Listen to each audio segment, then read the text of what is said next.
자, 오늘은 이제 사회 분야 제재 글읽기에서 근대 과목의 원리와 사회를 공부를 할 거예요. 자, 이 글은 일단 갈래가 논설문이에요. 논설문. 이거 맨날 하는 말 같긴 해. 그쵸? 자, 논설문은 이제 주장하는 글이기 때문에 당연히 주장을 할 건데요. 이러한 주장을 효과적으로 하려면 근거가 필요하다라고 했어요. 자, 이러한 근거는 어떻게 만들어야 돼? 즉, 타당성 있게.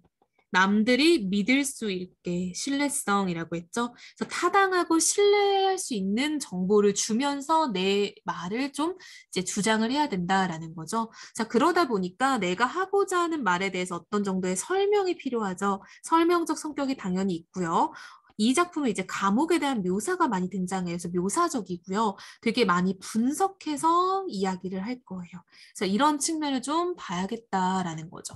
일단은 지금 근대 감옥에 대해서 이야기를 할 거예요. 이제 우리가 그런 걸 글감을 제재라고 하거든요. 자, 제재는 일단 근대 감옥이에요. 근대 감옥은 이제 파놉티콘, 즉 옛날 쌤 파놉티콘이라고 했는데 요즘에 이제 명칭은 페놉티콘으로 바뀌긴 했어요. 즉 원형 감옥이거든요. 이 원형 감옥이 어떤 기능을 했는지에 대해서 좀 이야기를 하는 글이다라고 보면 될 것 같아요. 그래서 이 글은 되게 그래도 쌤이 이제 가르치는 독서 교과서의 글 중에 가장 수준이 좋은, 수준 높은 글인 것 같아요. 되게 읽어볼 만해서 이건 이제 쌤도 미래엔 수업을 할 때뿐만 아니라 다른 친구들한테도 한번 읽어보라고 한 적이 있었거든요. 그래서 그런 측면에서 되게 좋은 글인 것 같기는 해요. 자, 일단은 한번 우리가 읽으면서 좀 정리를 해볼게요. 자, 처음 부분이 이제 들어가고 있죠. 벤담의 페놉티콘의 원리는 잘 알려져 있다. 여러분, 페놉티콘이라는 게 이게 이 글의 소재인데 이걸 만든 사람이 이제 벤담이라는 철학자예요. 주인은 원형의 건물이 에워싸고 있고 그 중심엔 탑이 하나 있다. 탑에는 원형 건물의 안쪽으로 향해 있는 여러 개의 큰 창문들이 뚫려 있고 주위의 건물은 독방들로 나눠져 있고 독방 하나하나는 건물의 앞면에서부터 뒷면까지 내부의 공간을 모두 차지한다라고 해서 지금 1문단에서는 페놉티콘의 구조에 대해서 지금 이야기를 좀 해줬어요. 그쵸? 각자 이제 방은 어떻게 되어 있고 뭐 구조는 어떻게 되어 있고 이런 이야기를 지금 해줬네요. 그쵸? 자, 이어서 볼게요. 자, 1문단이었어요. 자, 2문단은요. 독방에는 두 개의 창문이 있는데 하나는 안쪽을 향하여 탑의 창문과 마주하는 위치에 나 있고 다른 하나는 바깥쪽에 있어서 빛이 독방에 스며들 수 있도록 되어 있대요. 따라서 중앙의 탑 속에는 감시인을 한 명 배치하고 각 독방 안에는 광인이나 미친 사람이죠. 병자, 죄수, 노동자, 학생 등 누구든지 한 사람씩 감금할 수 있게 되어 있대요. 각각의 수많은 방들은 완전히 개체화되고 항상 밖의 시선에 노출되어 있기 때문에 마치 한 사람의 배우가 연기하고 있는 수많은 작은 무대들이 나열된 것과 같다라고 해서 지금 어떤 방해 구조에 대해서 지금 설명을 좀 해주고 있죠. 자, 지금 보니까요, 무슨 이야기를 하고 있냐면 창문이 나 있는 이런 원리 있죠. 자, 두 개의 창문이 한쪽은 탑 창문, 한쪽은 바깥쪽. 그래서 빛이 스며들어요. 그러다 보니까 이 사람들이 어떤 행동을 하고 있는지 빛에 떠오르는 그림자에 의해서 쉽게 파악이 된대요. 한마디로 이 감방들은 모두 완전히 개체화, 즉 하나하나의 방처럼 되어 있고 밖에 시선에 노출되어 있어서 하나의 무대 같다는 거야. 한마디로 지금 감시자가 그들을 보기에 너무 좋은 구조다라는 거죠. 일만 감시의 이 장치, 자, 이러한 감시를 일만 감시라고 한대요. 이 장치는 페노티콘이겠죠. 페놉티콘은 끊임없이 대상을 바라볼 수 있고 즉각적으로 판별할 수 있는 그러한 공간적 단위들을 구획하고 정리한대요. 아, 이런 감시 체제를 일만 감시라고 하고 그러다 보니까 대상을 바라볼 수 있고 판별할 수 있고 이러한 것들이 딱딱딱딱 정해져 있다라는 걸 알 수 있겠죠. 자, 이 부분은 페놉티콘의 원리라고 볼 수 있겠죠. 빛이 들어오는 원리에 따라서 사람들이 어떻게 보이는지를 말을 해주고 있어요. 자, 요컨대 4, 3단이네요. 이곳에서는 지하 감옥의 원리가 뒤바뀌어 있대요. 그럼 봐봐. 지하 감옥이라는 것은 우리가 아직 어떤 감옥인지 정확히는 모르지만 이 지하 감옥의 원리와 이 페놉티콘의 원리는 완전히 대비된다라는 걸 알 수 있겠죠. 지하 감옥의 세 가지 기능, 즉, 자, 첫 번째, 감금하고, 자, 이거 한번 정리해볼까? 감금하고, 빛을 차단하고, 숨겨두는 기능, 이 세 가지가 지하 감옥의 기능이야. 그쵸? 세 가지가 지하 감옥의 기능이에요. 그 중에서 첫 번째만 남겨놓고, 즉, 첫 번째 뭐겠어? 그렇지. 감금하는 기능 말하는 거예요. 이것만 남겨놓고 뒤에 두 가지는 빛을 차단한다. 그쵸? 두 번째, 숨긴다. 이게 없어졌대. 뭐가요? 페놉티콘. 그치. 이거 잘 구분합시다. 지하 감옥은 일단 감금하고 차단하고 숨겨둔다면 페놉티콘은 감금은 맞지만 빛을 차단하지 않고 그리고 숨기지 않는다. 이게 지금 페놉티콘의 특징인 거죠. 굉장히 특징적이네.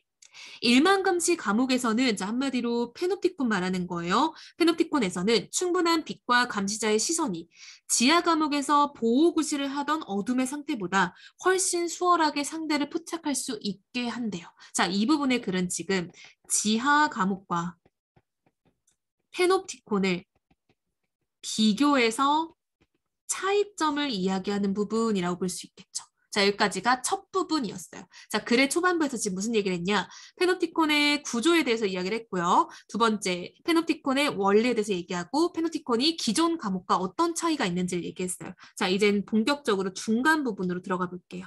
자, 네 번째 문단입니다. 이러한 형태는 즉 페놉티콘이겠죠. 무엇보다 저 감금 시설 속에 밀집해 있으면서 혼잡스럽고 소란스러운 대중의 모습을 보지 않게 해준다. 사람들은 저마다 감시자가 정면으로 바라볼 수 있는 독방 안에 감금된 채 자기 자리를 지키고 있다. 한마디로 사람들이 혼잡하고 소란스럽게 모여있지 않고 혼자 감금되어 있다라는 거야. 그러나 양쪽의 벽은 수감자가 동료들과 이렇게 좀 접촉하는 것을 차단하고 즉 한마디로 완벽히 혼자라는 거야.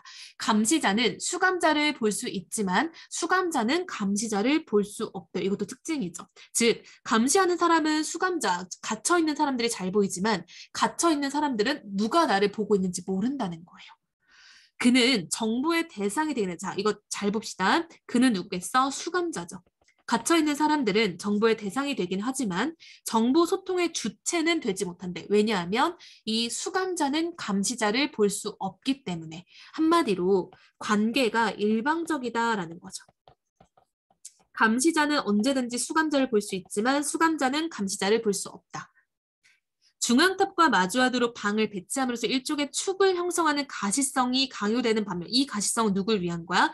감시자가 수감자를 바라보는 가시성을 말하는 거예요. 반면 원형 건물의 분할된 부분들과 완전히 분리된 독방들, 즉 수감자겠죠. 수감자들은 옆방으로부터 비가시성, 즉 한마디로 옆방은 또 다른 수감자들이겠죠. 그래서 수감자와 수감자 사이는 이렇게 벽이 있었다라는 거죠. 자, 지금 4문단의 내용은 뭐냐면 이 페놉티콘의 어떤 효과에 대해서 이야기를 하고 있죠. 자, 무슨 효과가 있어? 첫 번째, 가시성과 비가시성이 있어요. 그쵸? 자, 가시성은 누가? 감시자가 수감자를. 비가시성은 누가? 수감자가 감시자 혹은 수감자가 다른 수감자. 그치? 자, 5문단 볼게요. 이러한 비가시성은 즉 뭐겠어? 수감자끼리의 비가시성이겠죠. 질서를 보장해 준대요. 한마디로 걔네들끼리 엉키는 일이 없기 때문에 질서가 유지된다는 거지. 수감자가 죄인이라면 음모나 집단 탈옥, 출소의 새로운 범죄 등 상호 간의 나쁜 영향의 염려가 있는데 그게 다 차단된다는 거야. 그리고 병자라면 전염성의 위험이 차단되고 미친 사람이라면 폭력을 행사할 위험도 없대요. 어린이라면 남의 한 숙제를 베끼거나 시끄럽게 굴고 수달져 주의를 산만하게 하는 짓을 방지할 수 있고 노동자라면 구타, 절도, 공모의 위험을 막아주고 작업의 지연이나 불안전한 마감 작업, 우발적 사고가 발생할 부주의한 일도 일어나지 않을 수 있대요. 뭐를 통해? 페놉티콘을 통해서. 밀집한 군중들, 다양한 교환이 일어나는 장소, 집단적 효과로서 혼합되는 개인들, 이런 것들이 다 군중 형태인데 이게 소멸하고 대신 분리된 개인들의 집합이 들어간대요. 한마디로 집단이 사라졌다라는 거야. 그렇기 때문에 사람들끼리 작당 모의를 할 수 없다는 거예요. 간수에게는 군중 대신 숫자를 헤아릴 수 있고 통제가 가능한 개인들로 바뀐 것이고 죄수에게는 격리되고 주시되는 고립적인 상태가 됐대요. 한마디로 이걸 감시하는 사람들은 너무 편해졌고 죄수들은 완전한 고립이 일어났다라고 볼 수 있겠죠. 자, 여기까지 5문단의 내용이었고요. 자, 5문단은 지금 무슨 말을 하고 있는 거야? 비가시성이 어떤 효과를 주는지를 얘기해줬죠. 아, 비가시성은 이들의 소통을 단절시킴으로써 그들끼리 연대하는 것을 막을 수 있대요.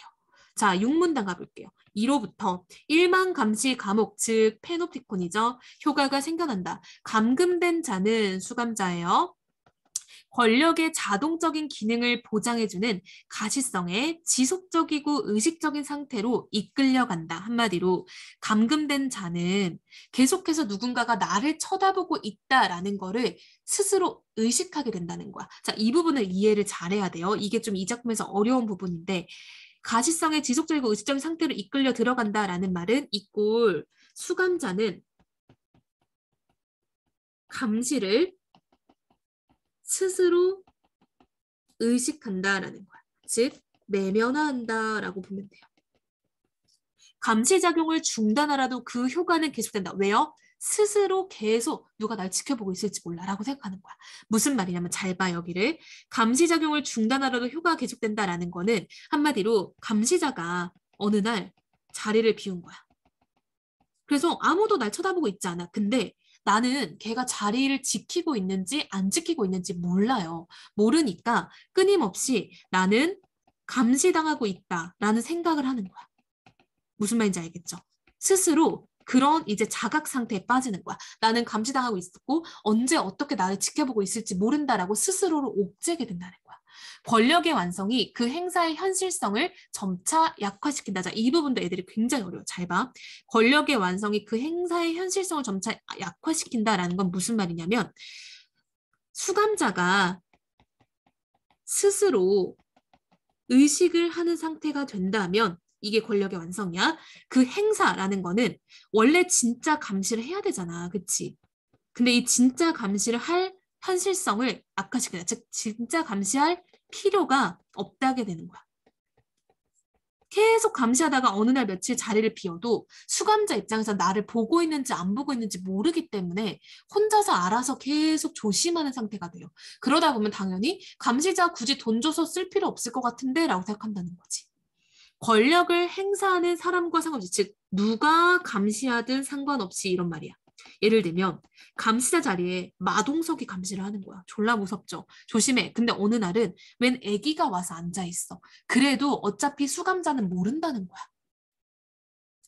요컨대 수감자는 스스로 그 상황을 유지하는 어떤 권력적 상황 속으로 편입된다라는 거는 자, 가시성의 효과겠죠. 무슨 말이냐면 감시자만 수감자를 볼 수 있다라는 그 사실 때문에 수감자가 스스로 강박에 걸린다는 거야. 언제 나를 누가 쳐다보고 있을지 모른다. 이런 말인 거야. 이 부분이 어려워요. 자, 6문단은 진짜 중요해. 별표. 자, 다음 7문단 볼게요. 일만 감식 감옥의 구조는, 즉 페노피콘의 구조는 보임의 결합을 분리한다. 그쵸? 가시성과 비가시성. 즉 똑같은 말이라는 거죠. 주위를 둘러싼 원형의 건물 안에서는 아무것도 보지 못한 채, 그쵸? 비가시성. 즉 여기는 보이기만 한다는 거야. 완전히 보이기만 하고 중앙부의 탑 속에선 모든 것을 볼 수 있지만 즉 가시성이죠. 여기는 보는 구조야. 밖에선 탑 안이 절대로 안 보여. 여긴 안 보여. 그쵸? 자, 여기까지 지금 또 다시 페노티콘의 원리 계속 설명하고 있어요. 이런 구조는 권력을 자동적인 것이며 또한 비개성적인 것으로 만들기 때문에 자, 중요한 말 굉장히 많이 나와. 무슨 말이냐면 권력이 자동적이라는 건 우리 아까 똑같은 말이야. 수감자 스스로 강박을 가지기 때문에 자동으로 돌아간다는 거야. 스스로 내가 감시당하고 있다라고 느끼기 때문에 그냥 자동이라는 거야. 누가 보든 안 보든. 두 번째, 비개성적이다라는 거는 누가 감시하든 상관없다 이 말인 거야. 누가 감시하든 무관하다. 예를 들면 우리가 보통 감옥을 감시하는 사람은 약간 좀 체격이 좋고 무서워야지 좋을 것 같잖아요. 근데 그렇든지 완전 이렇게 여린 사람이든 애기든 하물며 동물이 와서 앉아 있어도 아무도 모르기 때문에 개성적이지 않다는 거지. 누구나 할 수 있다? 그게 비개성적인 거잖아. 그 권력의 근원은 개인에게 있는 것이 아니라 이 구조에 있다. 즉 한마디로 페노티콘이 그걸 만들어낸다는 거야. 누가 권력을 행사하는지는 전혀 중요하지가 않대요. 우연히 걸려든 누구라도 이 구조를 활용할 수 있고 그 관리 책임자가 부재중이라면 가족, 측근, 친구, 방문객, 하인 누구나 할 수 있어. 마찬가지로 이 구조를 활용하는 동기가 뭐든 상관없어. 경솔한 사람의 호기심이건 장난이건 호기심, 지적 호기심이건 처벌이든 뭐 기쁨이든 장난이든 상관없다는 거죠. 자, 이러한 익명의 일시적인 관찰자가 많으면 많을수록 수감자는 간파될 위험과 관찰된다는 불안감 더 많이 느낀다는 거지. 일만 감시 과목, 즉 페놉티콘이죠. 페놉티콘은 아주 다양한 욕망에서 권력의 동질적 효과라는 건 뭐냐? 무슨 상황이 됐든 간에 같은 효과가 생긴다라는 거야. 감시되고 있고 그렇기 때문에 두려워한다. 이런 말이겠지. 자, 그래서 지금 이 부분은 가시성과 비가시성으로 인해서 어떤 자동적이고 개성적이지 않은 권력이 만들어진다라는 거죠. 자, 구문단. 벤담은 일만 감시 감옥이 그렇게 섬세한 것일 수 있다는 사실에 경탄했다, 놀랐다는 거야. 쇠창살이나 쇠사슬, 묵직한 자물쇠도 필요 없고 단지 구분을 명확히 하고 출입구만 잘 배치하면 된대요. 성과 요새 형태의 건축으로 된 육중한 옛날 감옥 대신에 단순하고 경제적인 기하학적 구도의 빈틈없는 감옥, 즉 옛날은 되게 막 성곽에 빽빽하고 정말 탈출하지 못하게 생겼다면 이번에는 단순하고 경제적인데 기하학적인 구도를 가지고 있다라는 거죠. 아, 굉장히 특이한 과목이네요. 권력의 효과와 강제력은 말하자면 다른 쪽, 즉 감시자 쪽으로도 옮겨가게 되었다. 자신이 감시되고 있다는 사실을 알고 있는 자는 스스로 권력의 강제력을 떠맡아서 자발적으로 자기 자신에게 적용되고 있대요. 한마디로 수감자죠. 수감자는 스스로 계속 강박을 가져요. 그는 권력 관계를 내면해요. 1인 2역, 즉 자기 자신이 스스로를 감시하는 역할을 하게 된다는 거예요. 자, 이어서 볼게요. 바로 이러한 사실 때문에 외부의 권력은 물리적인 무게를 질 수 있고, 즉 한마디로 실제로 있는지 없는지가 안 중요하다는 거죠. 권력의 한계 지점에 가까워질수록 효과는 지속적이고 깊어지고 단 한 번에 획득되고 끊임없이 갱신된대요. 즉 한마디로 이게 이제 어떤 완전한 단계에 이르려면은 그냥 사람들이 누가 됐든 상관없고 오로지 그냥 갇혀있는 사람들 알아서 계속 강박을 가진다는 거야. 즉 같은 말이라는 거죠. 권력은 모든 물리적인 충돌을 피하고 늘 앞서서 승리한대. 졸라 무섭지. 자, 12문단 볼게요. 자, 이 부분 이제 끝부분이에요. 자, 일만 감시 감옥의 기능은 일반화할 수 있는 모델이다. 이 시설은 인간의 일상생활과 권력의 관계를 규정하는 하나의 방식이 돼요. 일만 감시 감옥의 구조는 오늘날에도 여러 가지 변형을 만들어내고 있다. 이는 2세기 동안 시설에 대한 상상의 강렬함이 어느 정도였는지를 말해준다. 그러나 이 시설을 일종의 몽상적인 건물로 이해해서는 안 된대요. 그것은 이상적 형태로 압축된 어떤 권력체제의 구조이고 어떤 저항도 받지 않고 행해지는 그 기능이야말로 단순화된 건축적이고 시각적인 체계다. 페놉티콘은. 사실 그거는 보편적으로 활용할 수 있고 또한 그렇게 해야 하는 장치의 기술 형태다라고 말을 하고 있네요. 자, 13문단. 이것은 정해진 공간에서 인간을 감시하는 모든 시설을 적용할 수 있다. 이 구조가 정되는 모든 것은 여러 가지 방식으로 권력을 완전하게 행사할 수 있고 왜냐하면 우선 그 구조는 권력 행사 대상의 수요, 즉 한마디로 권력을 행사하는 대상은 수감자를 말하는 거지. 수감자의 숫자를 증가시키면서 권력을 행사하는 즉 감시자죠. 감시자의 수는 줄일 수 있대요. 게이득 완전 가성비죠. 가성비 굿. 이러한 특징 때문에 완력을 쓰지 않고도 자발적으로 소리 없이 운용되고 효과가 연쇄적으로 나타나는 하나의 체제가 된다. 또한 건물과 기하학적 배치 외에는 어떤 물리적 수단을 쓰지 않으면서도 개인에게 그 구조와 감시가 직접적으로 가해지기 때문에 정말 가성비 있고 좋다라는 거죠. 자, 됐나요? 그래서 이거는 굉장히 정말 좋은 수준의 과목이기 때문에 과목뿐만 아니라 다른 데서 다 쓸 수 있다. 이게 이제 마지막 이야기였어요. 자, 지금 전반적인 글은 어떻게 흘러갔어? 페노티콘의 구조 설명했고요. 원리 설명했죠? 그로 인해 얻을 수 있는 효과까지 설명을 했어요. 자, 근데 이 원리라는 건 이제 어떤 빛, 창문을 통해서 만들어지는 원리였죠. 자, 그러다 보니까 무슨 효과가 생겨? 가시성과 비가시성이라는 구분이 생기고 이 가시성, 즉 볼 수 있는 것, 비가시성은 보이기만 하는 것. 이 구조에서 권력이 만들어진다라고 했죠. 무슨 권력? 감시자는 누구든지 상관없이 그걸 다 노릴 수 있고 수감자는 스스로를 감시하는 어떤 그런 상태에 빠지게 된다라고 했죠. 그러다 보니까 그 상태가 지속되면은 이제는 누가 감시하지 않더라도 스스로 강박적으로 이곳에 갇혀 있는 상황이 된다라고 했어요. 근데 그 과정에서 이제 옛날 과목인 지하 과목과 현대 과목, 즉 이 과목, 페노티콘, 일만 감시 과목이라고 했죠. 이 페노티콘의 비교, 대조, 차이도 나왔죠. 자, 그래서 좀 중요했던 것 중에 하나는 이런 게 있었어요. 지하 과목은 감금하고 숨기고 빛을 차단했다면 패놉티콘은 감금하고 숨기지 않고 빛 차단하지 않고 이렇게 이야기를 했죠. 그래서 이 글의 좀 흐름을 잘 정리해보면 좋을 것 같아요. 이 글은 좀 어려운 부분들이 몇 군데 있다고 했죠. 자, 아까 쌤 여기 노란색 쳐준 부분은 되게 어려운 부분이니까 꼭 정리를 잘 해놔야 돼. 이런 거는 뭐 노트에다 따로 이렇게 좀 풀어가지고 본인이 이해할 수 있는 언어로 바꿔놓는 것도 좋을 것 같아요. 그래서 이런 건 좀 어려운 부분들이 있기 때문에 잘 정리를 하면 좋을 것 같아요.